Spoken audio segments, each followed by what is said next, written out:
اعوذ باللہ من الشیطان الرجیم بسم اللہ الرحمن الرحیم قال تو اللہ تعالی نے فرمایا فَإِنَّهَا پس بے شک وہ زمین، ہاں کی زمین کی طرف راجع ہو رہی ہے، محرمتن حرام کی گئی، یعنی حرم یحرم تحریم مصدر سے ہے نا، علیہم ان پر یعنی ان نافرمانوں پر حرام کر دی گئی ہے، کتنے سال، 40 سنہ 40 سال تک، یتیہون وہ سرگرداں پھریں گے، جب کچھ کامیابی نہیں ہوتی، منزل نہیں ہوتی، تو آپ سوچیے کیسا ان کا مائنڈ بنتا ہے بندوں کا، فی الارض زمین میں، فلا تأسا پس نہ غم کیجیے، پس نہ پریشان ہوئیے، نہ غم کیجیے، نہ غم کھائیے، علی القوم الفاسقین،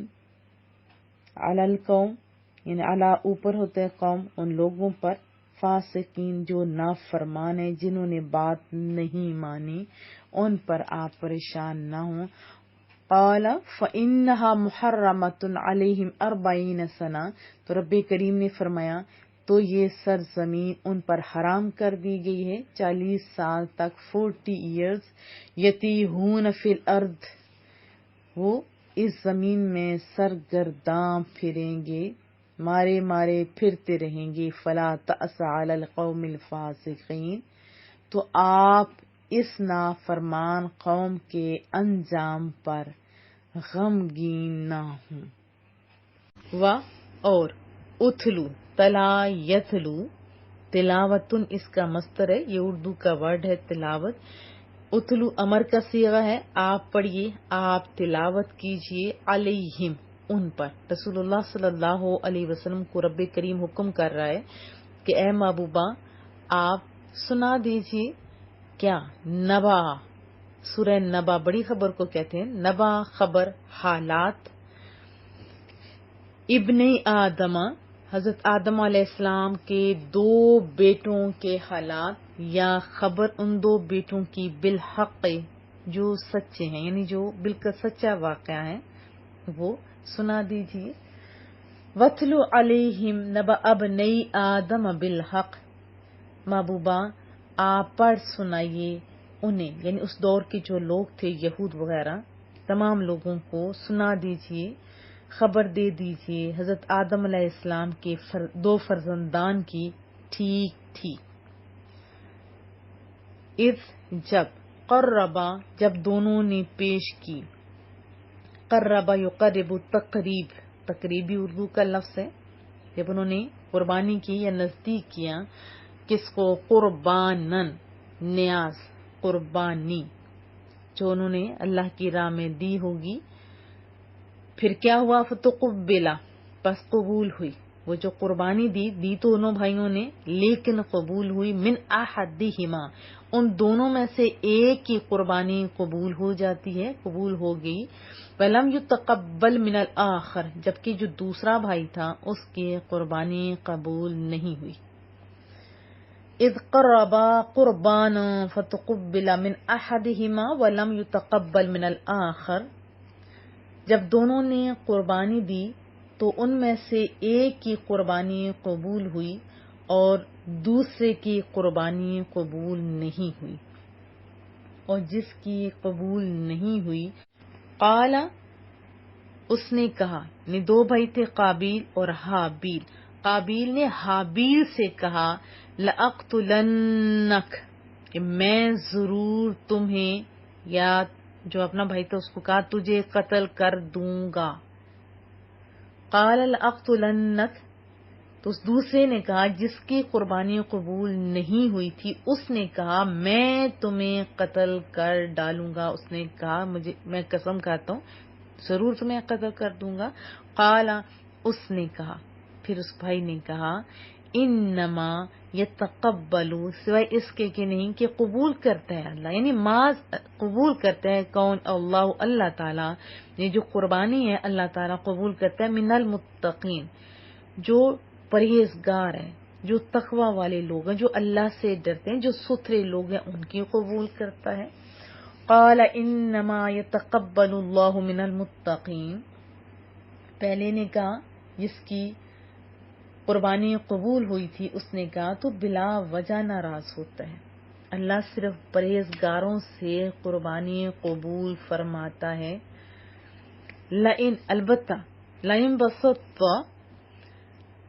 اور اگر تو نے بڑھائے، بسطہ تو نے بڑھایا، تو نے اٹھائے، باسطن بڑھانے والا ہوتا ہے، اٹھانے والا ہوتا ہے جو ہاتھ اٹھائے گا. بسطہ اگر تو نے اٹھایا، الیہ میری طرف، یدا کا اپنا ہاتھ، لتقتلنی تاکہ تو مجھے قتل کر دے. اگر تو بڑھائے گا اپنا ہاتھ کہ مجھے قتل کر دے، پھر کہتے ہیں ما انا نہیں، میں بباسطن میں بڑھانے والا نہیں ہوں، یدیا اپنا ہاتھ، الیکا میرے بھائی تیرے طرف، لاقتلک تاکہ میں تجھے قتل کر دوں. لئن بسطت الی یدک لتقتلنی ما انا بباسط یدی الیک لاقتلک. تو وہ بھائی کہنے لگا جو سمجھا رہا تھا کہ اگر تو اپنا ہاتھ بڑھائے گا میری طرف کہ مجھے قتل کر دے، تو کہتے ہیں جب بھی میں اپنا ہاتھ تیری طرف بڑھانے والا نہیں ہوں تاکہ میں تجھے قتل کروں، یعنی میں تجھے قتل کرنے کے لیے اپنا ہاتھ نہیں بڑھاؤں گا. پھر ریزن بھی بتا دے کیوں نہیں بڑھاؤں گا. تو وہ کہنے لگا اللہ اکبر، انی بے شک میں، اخاف اللہ میں اللہ سے ڈرتا ہوں، رب العالمین، رب کہتے ہیں پالنے والا، مرتبہ کمال تک پہنچانے والا، وہ ہمارا رب جو رب العالمین ہے، یعنی تمام جہانوں کا رب. تو اس نے کیا جواب دیا؟ انی اخاف اللہ رب العالمین، میں تو اللہ سے ڈرتا ہوں جو مالک ہے سارے جہانوں کا، جو تمام جہانوں کو پالنے والا ہے. انی بے شک میں اریدو چاہتا ہوں، میں یہ چاہتا ہوں، ان تبو یہ کہ تو لوٹے یا ماخوذ ہو. تبو کا معنی ہوتا ہے تو پھر جائے، یعنی لوٹے. ان تبو یہ کہ تو کمائے، بی اسمی میرے گناہ کے ساتھ. مانا یہ ہوا نا بی اسم قتلی، یعنی جو گناہ تو نے پہلے کیے ان کا بات تو تیرے ساتھ پر ہے ہی ہے، اب میرے خون کا جو تو نے ناحق گناہ کیا ہے یہ بھی تیرے سر پر لاد دیا جائے گا. آپ جانتے ہیں کہ قیامت کے دن ظالم اور مظلوم جب رب کریم کے بارگاہ میں حاضر ہوں گے تو اللہ تعالیٰ مظلوم کی داد رسی کے لیے ظالم کی نیکیاں مظلوم کو عطا فرمائیں گے نا، اور اس سے بھی اگر داد رسی میں کسر رہ جائے تو مظلوم کے جتنے گناہ ہوں گے وہ ظالم کے پر لاد دیے جاتے ہیں. تو یہاں اسی کی طرف اشارہ ہے کہ ایک تو قتل کرے گا وہ تو تیرا اپنا گناہ ہے، پھر جو میرے بھی گناہ ہیں وہ بھی تیرے ساتھ ہوئیں گے. بے اسمی ساتھ میرے گناہ کی، و اسمی کا اور اپنے گناہ کے، فتکون پس ہو جائے تو من سے، اصحاب النار، اصحاب صاحب کو کہتے ہیں، اصحاب اہل نار آگ کو، اہل دوزخ میں ہو. وذالک اور یہی ہے جزاء سزا، بدلہ، ظالمین ظالموں کا. اب اس بھائی نے کیا کہا؟ انی ارید ان تبوء باسمی و اسمک، میں تو یہی چاہتا ہوں کہ تو اٹھا لے میرا گناہ اور اپنا گناہ، فتکون من اصحاب النار تاکہ تو دوزخیوں سے ہو جائے. وذالک جزاء الظالمین اور یہی ہے ظلم کرنے والوں کی سزا. وضاحت جان لیتے ہیں. محبوب کریم صلی اللہ علیہ وسلم کی واضح جو دلائل تھے، معجزات، وہ یہود نے دیکھی لیکن ہدایت قبول کرنے سے انکار کر دیا، تو جس سے محبوب کریم رنجیدہ ہوئے. ظاہر بات تو رنج والی تھی نا. تو اللہ تعالیٰ نے حضرت آدم علیہ السلام کے 2 بیٹوں کا قصہ سنا کر اپنے محبوب کو بتایا کہ جب قابیل نے ماذ حسد کی بنا پر اپنے بے گناہ اور جو پاک باز بھائی تھا اس کو قتل کر دیا، تو یہ بھی تو اسی حسد کے شکار ہیں. انہیں اصل میں یہ رائے تھا کہ حضرت اسماعیل علیہ السلام کے اولاد سے کسی کو نبی بنا کر کیوں بھیجا گیا؟ صرف اس لیے یہ لوگ آپ کی اور آپ کے لائے ہوئے دین کی مخالفت کر رہے ہیں. تو وجہ کیا تھی حسد. قابیل اپنے بھائی حابیل سے کیوں حسد کرتا تھا، اس کے بارے میں ایک جو تفسیر میں پڑھتی ہوں وہ میں آپ کو سنائی دیتی ہوں، جو تفاسیر کے اندر یہ لکھا ہوا ہے. حضرت آدم علیہ السلام کے 2 بیٹوں کا نام آپ جانتے ہیں، حابیل اور قابیل تھا. اور یہ جو واقعہ ہے اس کا مقصد یہ ہے کہ حسد کی برائی پتہ چلے. حضرت حوا رضی اللہ تعالی عنہ کہ آپ جانتے ہیں کہ ہر حمل میں ایک لڑکا اور ایک لڑکی پیدا ہوتے تھے، اور ایک حمل کے لڑکے کا دوسرے حمل کی لڑکی کے ساتھ نکاح کیا جاتا تھا. ابتدا تھی اور اللہ کا حکم تھا، یہ صرف انہی کے ساتھ مخصوص تھا. یہ بھی ذہن نشین رہے. یعنی چونکہ انسان صرف حضرت آدم علیہ السلام کے اولاد میں منحصر تھے تو آپ میں نکاح کرنے کے علاوہ اور کوئی صورت بھی نہ تھی. تو اسی دستور کے مطابق حضرت آدم علیہ السلام نے قابیل کا نکاح لیودیا سے جو حابیل کے ساتھ پیدا ہوئی تھی، ٹھیک ہے، جو حابیل کے ساتھ پیدا ہوئی تھی، اور حابیل کا اقلیمہ سے جو قابیل کے ساتھ پیدا ہوئی تھی.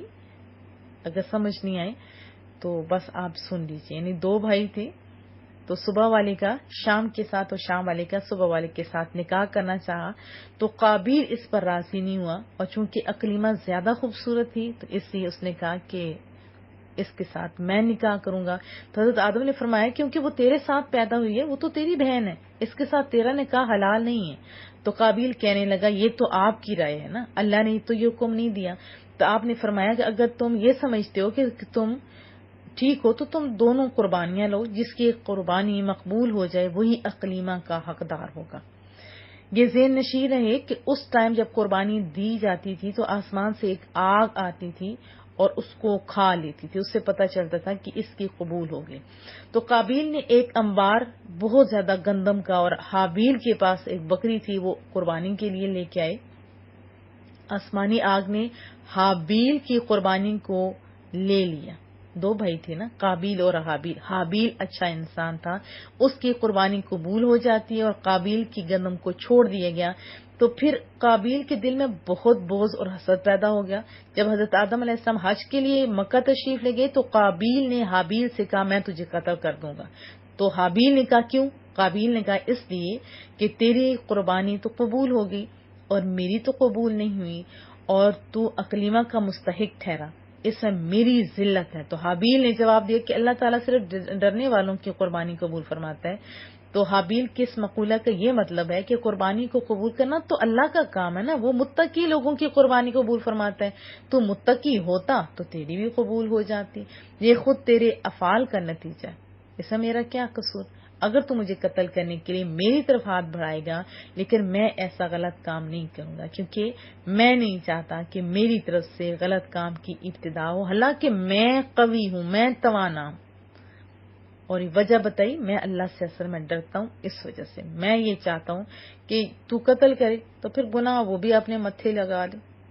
ایک تو نے والد کی نافرمانی کی، پھر حسد کیا، پھر اللہ کے فیصلے کو نہیں مانا، تو یہ سارے گناہ تیرے اوپر چڑھتے جائیں گے، میرے بھی چڑھ جائیں گے جو ہوں گے، تو پھر دوزخ کا تو ہی حقدار ٹھہرے گا.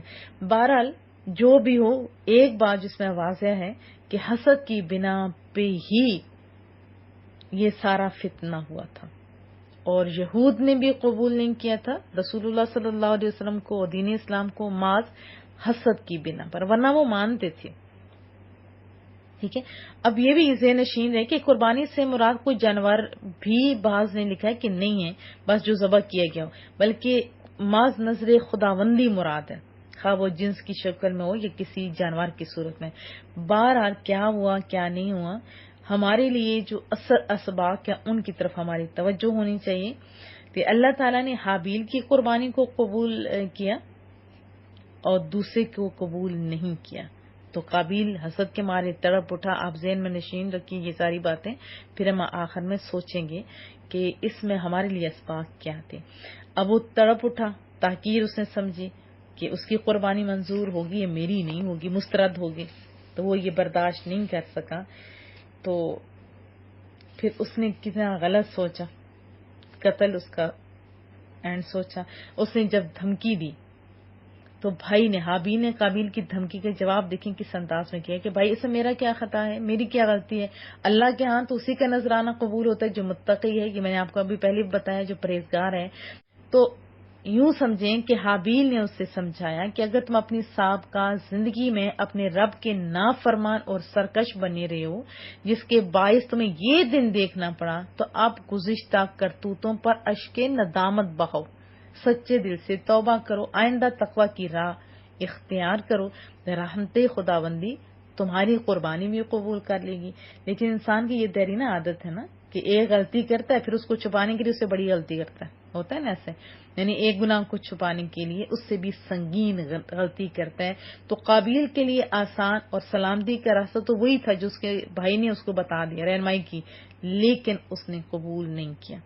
تو حابیل نے جب دیکھا کہ قابیل میرے قتل کا پکا ارادہ کر چکا ہے، اب تو باز نہیں آئے گا، تو اس نے کہا قابیل اگر تم مجھے قتل کرنے کے لیے بھی ہاتھ بڑھاتے ہو، یعنی قتل کرتے ہو، ارادہ نہیں چھوڑتے ہو، تو اسے تمہیں قتل کرنے کا یعنی اگر ارادہ ہے تو کاٹ ڈالو، میں تو یہ کام نہیں کروں گا۔ لیکن یہ بھی یہ آپ کے مائنڈ میں ہونا چاہیے کہ اس کا مطلب یہ نہیں کہ قابیل جب غلطی کرنے آیا یا حابیل مظلوم اور بے بس ایسے جیسے بھیڑ ہوتے اس نے اپنے آپ کو پیش کر دیا اور یہی صحیح ہے، نہیں، بلکہ حکم ہے ہمیں کہ اپنا دفاع کرو۔ جیسے حضرت ابن عباس کا بڑا خوبصورت انداز انہوں نے بتایا کہ شریعت میں اپنے بچاؤ کے لیے حملہ آور کا مقابلہ کرنا واجب ہے، اور یہ بھی لکھا گیا ہے کہ اپنا بچاؤ اور دفاع فرض ہے، کیونکہ نئی انل منکر کے حکم کی تعمیل کی یہی صورت ہے۔ تو بہرحال اس میں سے بہت سارے اسباق ہیں، اگلا اسی سے ریلیٹڈ ہوگا، وہ بھی ہم پڑھیں گے انشاءاللہ۔